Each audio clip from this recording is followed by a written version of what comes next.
Well, happy Monday to you, Braveheart men. Today I want to talk about the topic of humility because I really have come into a greater understanding as I walk more and more with God about how crucial it is for our lives, our spiritual journey, who we are becoming as men, and how we do that with excellence. You know, there's a famous quote by C.S. Lewis. He says that humility isn't thinking less of oneself, it's thinking of oneself less. As a Grow pastor, I happened to have the opportunity to oversee a lot of life groups, and my team decided to redefine the definition of humility.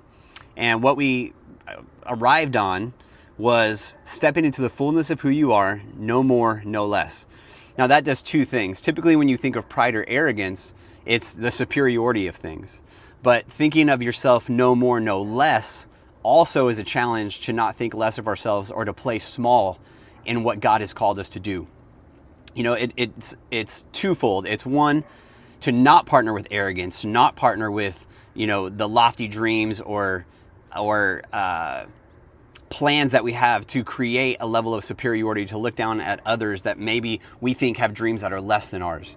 But at the same time, it also requires us to own the greatness inside of us. Pride has two sides to the coin: inferiority and superiority. And so if we play small and we don't own the greatness inside of us, we don't own the gifts or the strengths that God has called us to, we're also doing a huge disservice, and we're actually not operating in humility. I think that the church at times has created only the arrogance piece of things, but there's also the other side of that coin, which is playing smaller than what God has called us to. There's a verse in Proverbs, it's Proverbs 11:2. It says, "When you act with presumption, convinced that you're right, don't be surprised if you fall flat on your face, but humility leads to wisdom." I don't know about you, but I always want to be in a continual pursuit of wisdom, of learning, of teaching, of accountability. And what humility allows us to do is to be correctable, is to be teachable, is to be in a place where we're always taking feedback and how people are experiencing us and how we can grow. Because if we shut that down in our lives, we're also shutting out a huge piece of how God can grow us, because He plays a role in that. Community plays a huge role in that. The intentional route of learning and our ability to continually grow as people plays a huge role in that.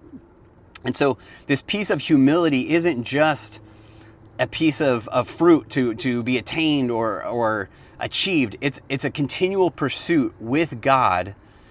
It's a heart posture that says, I always want to be learning. I always want to be growing. I always want to be becoming more than I am right now. And I truly can't do that if I think I've arrived.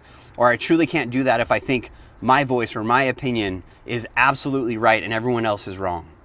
It's actually, it's almost like a heart posture of saying, hey, if I sit down at a table with royalty, am I going to sit at the head of that table because I think I deserve that place? Or am I going to choose a seat that's lower than mine and be invited up, because that's where humility is? It says I'm going to take a seat lower than myself and allow someone to call me up higher if that's what they want to do, or if that's what God's going to call me to do.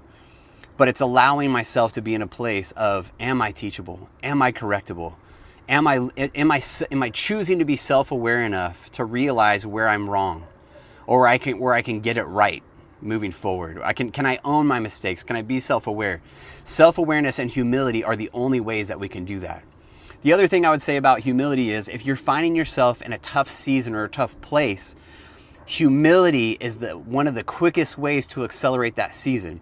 Not in a way that it requires or it allows us to be shortcutting something, but if we have ourselves in a place of humility, what that does is it puts our heart and our mind in a place that says, all right, God, I'm not trying to shortcut this process, but what I am going to do is be intentional as possible to get what you have for me, so that I'm not going around the mountain over and over again, not getting what you actually intended for me to step into or grow into, so that I'm ready and prepared to step into the fullness of what you have for me in the next season.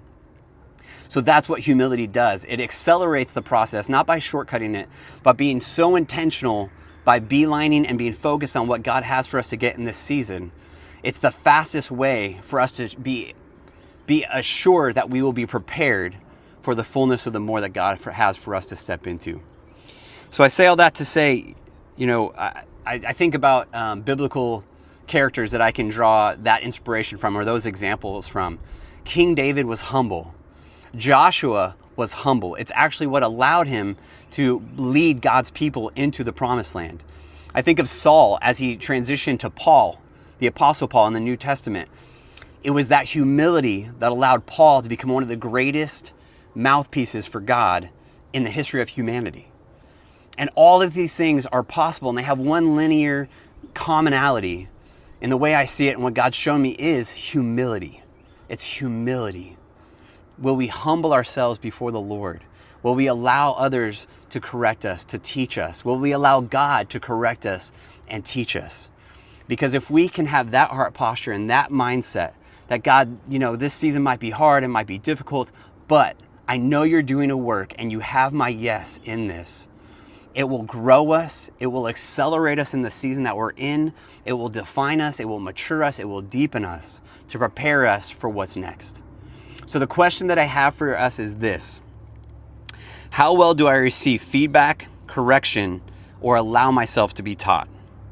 How well can I carry my own greatness and the fullness of what I have, my gifts, my strengths, my knowledge, my wisdom, and also keep myself from thinking I'm more valuable or better than anyone else? It's hard to hold those things in balance, but if we can keep ourselves in check and also keep ourselves in a place of humility, we can thrive in a way that maybe we've never thrived before, or step into something or a breakthrough that we've never had before, because that's the place where God can do the most work, and that's where we can accelerate the most from any position we're in any season we're in, or anything that we're facing. So I want to encourage you guys with that, and just let that be a challenge to us, to really ask ourselves and really put ourselves in a place of self-reflection of how well am I walking those things out? How well am I inviting those voices into my life? How well am I inviting God's voice in that aspect into my life? So my challenge to you is to step into that, to take that to God, to take that to the Creator, and see what He has to say about it. Find out where you are in that space and how you can partner with that in a way that accelerates what you're facing or what you're dealing with in this season right now. Appreciate you guys. Have a great week. Have a happy Monday, and we'll see you soon.